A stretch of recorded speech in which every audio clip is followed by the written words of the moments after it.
In the year following the formation of YouTube in 2005, one of the most prevalent rising genres on the site was that of the daily video vlog. Users would buy cheap camcorders, record themselves discussing what had happened in their daily lives, and would then upload these clips to be viewed and discussed by their audiences. This is a genre of content creation which, while certainly notable, is rather unspectacular under a modern context, in that the videos themselves tend to just be uninteresting recaps of the days of regular people. Often days so unspectacular that these very same people probably wouldn't remember much about them today. However, there is one standout case to be found in these. In mid-2006, a small channel began posting what were essentially fan compilations and music video tributes to many of these most popular vlogging channels. Growing a small following, the creator then did a face reveal and announced that she was going to start vlogging out of a love for the content of her peers. In the coming weeks, Bree would upload several times a week, describing things about her life, showing off her closest friend, talking about problems that she was facing with her parents, and other general elements of a commonly angsty teenage life.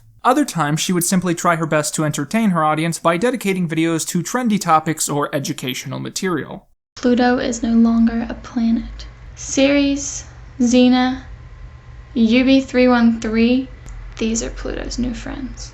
Did they sound like the kids that you want to eat lunch with? No way. The channel Lonelygirl15 is certainly rather charming, but like many that fell before, it can often prove to be rather tedious and poorly executed at times. It's something that you have to have a lot of dedication to watch thoroughly, and its age means that the content is often misinformed or outdated. By all accounts, it seems to be another channel that should have faded into the background, falling into extreme obscurity as time passed. But all was not as it seemed. Lonelygirl15 was a hit, and not just with a niche YouTube audience. It was a national headline, a series discussed widely by mainstream audiences, and was all around the first time that anyone really seemed to take this concept of YouTube that seriously. This is the journey of one lonely girl, and her 15 minutes of fame.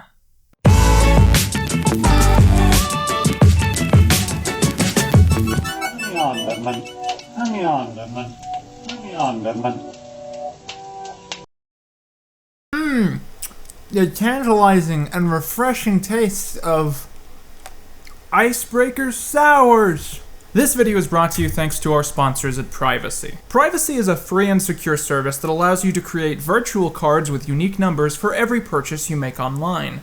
This is smart for the same reason that it's smart to use a different password for every website you use. Even if your information is stolen because of one purchase, you're not at a big loss because they don't have your actual card info. I've been using Privacy just about everywhere. I can set spending limits, freeze and unfreeze cards, and it's especially great for making purchases on sites that you've never used before. It really does make me feel much more prepared for any potential shady things that might happen online. And with the Chrome add-on, it's unbelievably fast and easy to make yourself a new card for every purchase with just a few clicks. This has been especially important to me because for the past few months, a secret evil organization has been stalking me so they can kill me, steal my blood, and then use my blood to become immortal. So I need to maintain credit card security.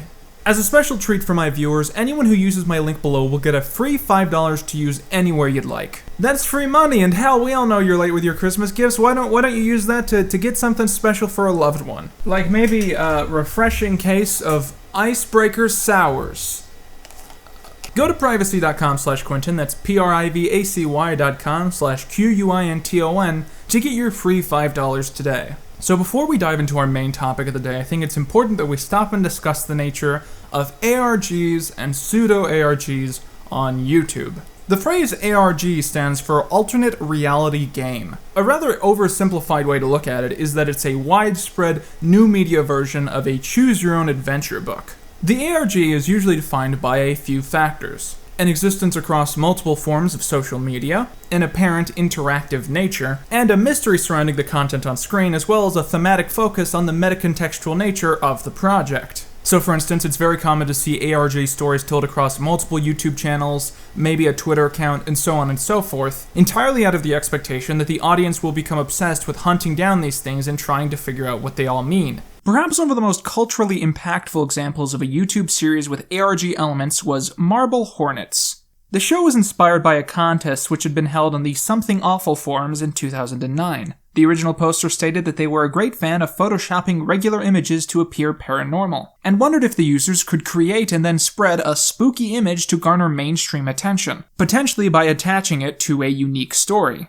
After some humorous trials and tribulations, user Victor Surge won the unofficial competition by posting 2 doctored images of unnamed children, with a tall or faceless man standing behind or near them. Those in the thread would pitch back and forth possible stories to add to these, along with additional images. And eventually, a modern legend was born.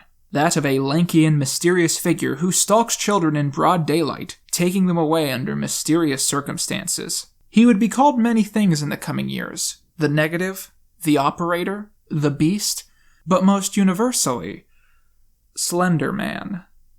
We're gonna call him Skinny Boy. It was from this thread that 2 users pulled the inspiration to create Marble Hornets. The show saw a main character known as Jay discovering a set of clips recovered for an amateur student project entitled Marble Hornets. The charm of these clips was both the mystery of what was happening during the shooting of the film, as well as the ultimate realization that those involved clearly weren't making a great movie. Now at first everything seems to be normal, with these just being awkward clips from an unfinished shoot. But fans would eventually start noticing small details, discovering hidden clues to the lingering mysteries on screen. The early show is basically a live-action Where's Waldo, where our pal Skinny Boy can be seen hiding very briefly in different parts of the clips, often in moments which are extremely easy to miss. The series went viral around the 5th episode, and fulfilling the wishes of the original form, it outgrew the original audience of posters and made their fictional specter into an internet icon.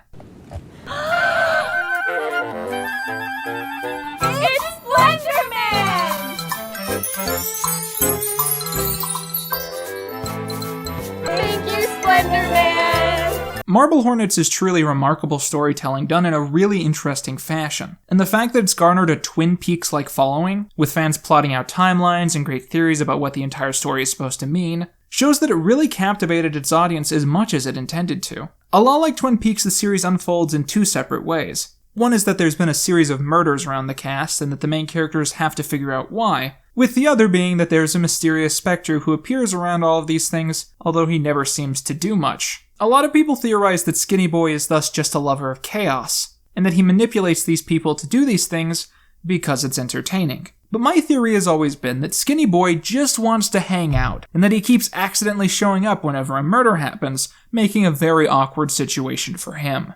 ARGs are often very closely linked to the creepypasta community, and thus your ability to enjoy them past their initial gimmick will likely boil down heavily to how much you can stand creepypasta tropes and writing styles. Hyper-realistic blood! Speaking of which, it's actually not uncommon to see ARG content be simply mistaken as creepypasta early on. For instance, the storytelling narrative Ben Drowned was originally a creepy story posted to 4chan, surrounding a copy of a Zelda game which was actually possessed by an evil spirit. Further posts on a YouTube account and in other places would lead fans of the story on a wild goose chase, discovering a secret website, clues about a cult which seems to be connected to the haunted game, and that posting response videos to uploads on the channel would cause different things to happen within the narrative. This is perhaps one of the clearest examples of what a literal ARG should be, in that it's a multi-platform puzzle hunt, which also allows the user to interact personally with the narrative. But all this brings us back to what is, by all accounts, the granddaddy of both the online fascination with ARGs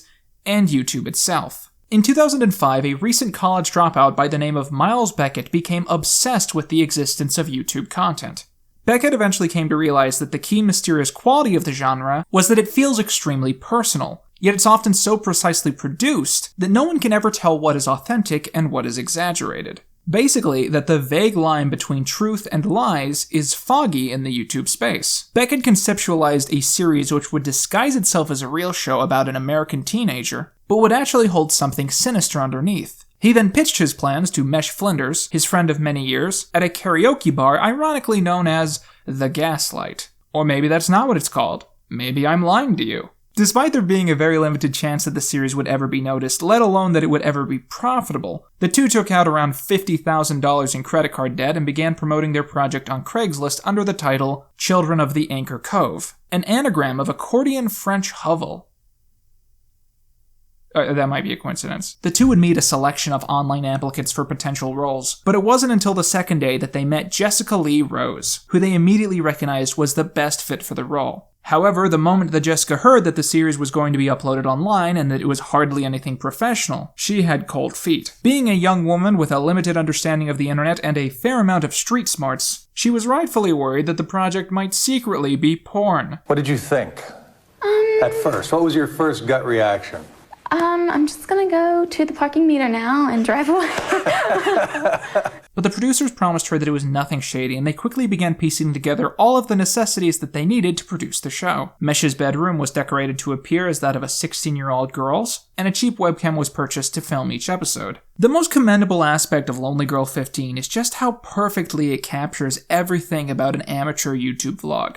When they switch cameras, the difference between aspect ratios is absolutely jarring. The audio quality often makes it impossible to tell what anyone is actually saying. The scripting can be poor and sometimes inaccurate, but I think the biggest thing that jumps out is that they use copyrighted music without permission. Even from the moment that the series premiered, there were great debates had as to whether it was real or just an advertising ploy. And the counter-argument consistently leveled was that it was just too badly made to actually be fake. The show basically revolves around its 3 core cast members. Bree is a 16-year-old who decides to start vlogging out of a love for her YouTube peers and tells the audience about aspects of her life, her deep admiration for facts about science and stuffed animals, and additionally the bizarre religion of her parents and the drama surrounding that. Her best friend is named Daniel. He is an 18-year-old who is admittedly rather sleazy, who can usually be seen either lazing around in the background of the videos or uploading overreactive responses to Bree's content, which escalates things in a really bizarre way. Fun fact, the last time this series went viral was around the time that Damn Daniel was a thing, so almost every video in the series has at least one high-ranking comment quoting that video. Then, of course, comes my favorite character of them all, Purple Monkey. Purple Monkey is Bree's puppet, who is fully introduced in the second episode, who she constantly calls upon throughout the series. I watched this for the first time very recently, and when Purple Monkey was introduced, I was so happy because it's so lovably stupid of a detail to include, and it's just so charming. My first hope was that Purple Monkey would turn out to be the real focal twist of the show, like it would turn out he's in control of the sinister stuff going on behind the scenes the entire time. But alas, that didn't happen. Because the world isn't fair.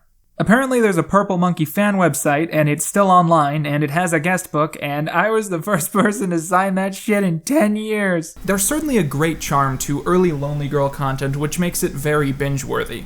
I think it's partially the bizarre chemistry between Bree and Daniel, which makes for a very will-they, won't-they situation. Even today, in 2018, watching through these, I was surprisingly invested in the mystery of whether or not these two were going to be a thing, even though this is 10 years old, and also openly fake. Speaking of fake, I mentioned earlier that the discussions upon whether or not the series was real or not started from the very beginning, and frankly, when you watch the show, it's not hard to understand why. The entire thing just reeks of thematic deception, the way that the story always bounces back between Bree and Daniel's channels with some sort of hot drama that they're discussing, how no one in the show ever seems to discover the existence of the channel despite it being somewhat popular in the real world.